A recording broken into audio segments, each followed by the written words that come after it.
Welcome to the Deep Dive. Today we're jumping into some real RC history, looking at the classic Tamiya ORV chassis. Oh yeah, the legends. We're talking the Frog, the Subaru Brat. Monster Beetle, Blackfoot the icons. And, if you've ever owned one, or maybe you're tempted to grab one now, you'll know they've got charm, but maybe a few quirks. That's putting it mildly for the rear end sometimes, yeah. It's definitely a known area. Right. So our deep dive today is all about a really common fix for that, the aftermarket rear arm stiffener. We want to unpack why so many people consider it, well, pretty much essential. Absolutely. It's interesting, this chassis goes way back to '83 with the Frog. It was pretty advanced then, that ABS plastic space frame, light and relatively stiff. For its time, yeah. Exactly. But the rear suspension, the drivetrain, those were always the spots where, let's say, improvements were welcome, hence the popularity of things like this stiffener. Okay, so let's pin it down. What is this rear arm stiffener specifically? What's it doing? Well, fundamentally, it's a brace, a reinforcement for the stock plastic rear trailing arms. Right. And its main job is to beef up the attachment point for the top of the shock absorber. That specific spot is notoriously weak. Ah. Okay. And do they all look the same? Not really. You see different designs. Some are like simple paps that go over the mount. Others are more like brackets or reinforcing plates that cover a bit more area. Gotcha. And materials, what are the options there? It varies. You can find 3D printed ones pretty easily. Things like PTG or ABS plastic. Lots of sellers on eBay like Skivvy's Performance Mods or By Mini Guy 71 offer them. Plus, you can find files to print your own on places like Printables or Thingiverse. So accessible, maybe more affordable. Generally, yeah. Though the strength depends on the plastic and print quality. Then you step up to carbon fiber, stiffer, lighter. You see sellers like Aragayong on eBay and AliExpress with those. Okay. And then for like maximum strength, you've got metal options, stainless steel, aluminum. And Pro Engineering used to offer designs, maybe parts through Shapeways. Argon does full aluminum arms too, but these stiffeners we're talking about are usually add-ons, not the whole arm replacement. Right. It's a brace, not a replacement part. Exactly. And that variety really shows how much the community loves and supports these old chassis, keeps them running. Your choice kind of depends on your budget and how hard you plan to bash it, basically. Okay, that makes sense. So why is this needed? Yeah. What's actually breaking or going wrong with the stock setup? The number one issue, the primary culprit, is that upper shock mounting point on the plastic arm just failing, snapping off. Ouch, just from driving. Yeah, under stress. Jumps are a big one, obviously. Impacts. But sometimes just hard running on rough terrain. And it's not just the vintage ones people report it happening, even with the re-release kits. There are repair guides out there, like Mongoose 1983s, that show how common it is. Wow, okay. So it's a definite weak link. For sure. And linked to that is the general flex in the stock rear arms. They're not super rigid. Right. And that flex can actually cause other problems. It can mess with the drive shaft alignment and cause issues there, especially if you're running the bigger, heavier wheels on the Monster Beetle or Blackfoot. Ah, because the geometry changes as it flexes. Precisely. And of course, that flexing also puts extra stress back onto those shock mounting points, probably making them fail faster. It sounds like a bit of a chain reaction. One weakness affects another. It really can feel that way sometimes. You fix one thing, and then the next weakest link shows up. Mm-hmm. There are other known ORV issues too, like wear at the pivot points where the arms attach, Okay. and differential or gearbox clicking, drive shafts popping out, especially on the re-releases with dog bones or CVDs. The stiffener doesn't directly fix those, but it addresses that really common, often catastrophic shock mount failure. Right. So focusing back on the stiffener, how does it actually solve that shock mount problem? What's the mechanism?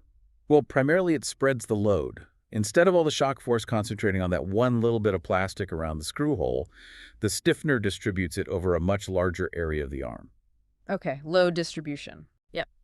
And it's usually made of a stronger material than the stock arm plastic itself, whether that's a well-printed PTG, carbon fiber, or metal.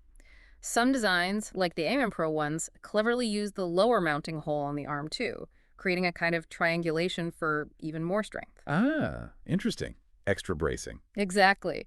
And a secondary benefit, maybe less dramatic but still there, is that it might reduce some of that overall arm flex we talked about, which could lead to slightly more consistent suspension action. Any other little perks? Some designs let you use ball-end connectors for the shocks instead of just the screw, which can help reduce binding as the suspension moves. Okay, but Important to remember, like you said, this isn't a magic bullet for all ORV rear-end issues. Definitely not. It won't stop diff clicking or drive shafts popping out. Those need their own solutions, gearbox braces, diff mods, limiting straps, that sort of thing. But the stiffener tackles that very specific, very common breakage point. It raises the baseline reliability significantly. Gotcha. So say someone listening picks one up. How hard is it to install? Do you need like a full workshop? Nah, generally it's really quite simple. Basic RC tools, screwdrivers, or hex drivers are usually all you need. Okay. It typically just fits right over the existing upper shock mount area on the arm. You take the top shock screw out, put the brace on, and put the screw back in through the brace and into the arm. So no permanent modifications needed. Usually none. If the design uses that lower hole for extra bracing, you might just need a slightly longer screw, maybe like a 3x16mm self-tapper. And if the arm's already broken? Well then it's a repair job too. You might need to clean up the brake, maybe carefully drill out the damaged hole, and potentially use a machine screw with a nut and washer going all the way through. But installing it before it breaks is definitely easier. Good tip. Any prep needed. Just make sure the surface of the arm is clean.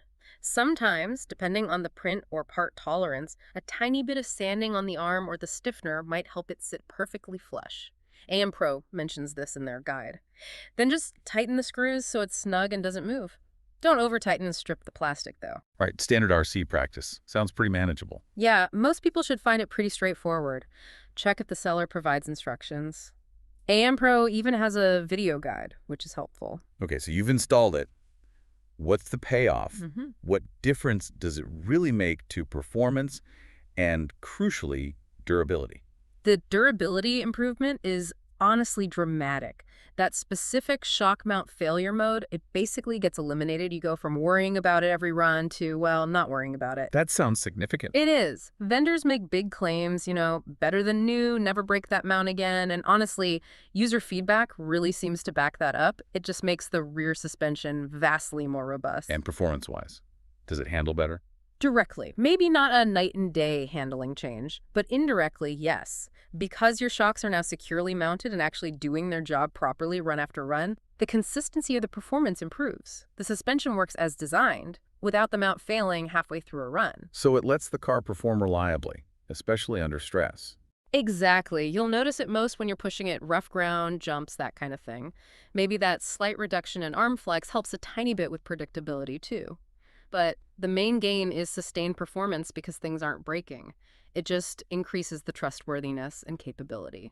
Okay, so bottom line, it sounds like for anyone running an ORV or wanting to run one without constant fear, this rear arm stiffener is pretty much a must-do upgrade.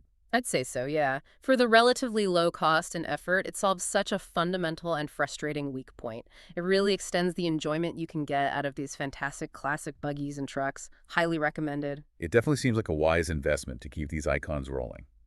Okay, that gives us a lot to think about regarding this specific upgrade. Which leads to a final thought. If the stiffener tackles this one major weakness, what other essentials might someone look at to build the ultimate reliable ORV? And what does ultimate even mean when you're trying to balance that vintage vibe with maybe wanting to run modern power? Something for you to ponder. Thanks for digging into this with us.